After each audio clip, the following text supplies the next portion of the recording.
शिजार ताजा ताजा दादा ताजा ताजा चिकना चिकना म्हावरा माझा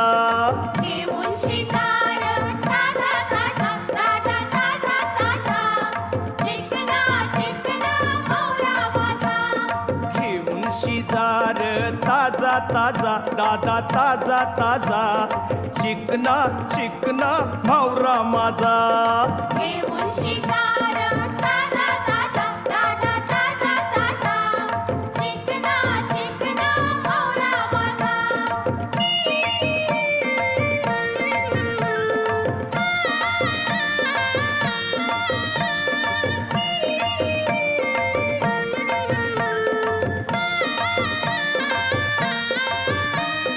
विश्वास ठेवर सांगतय नक्की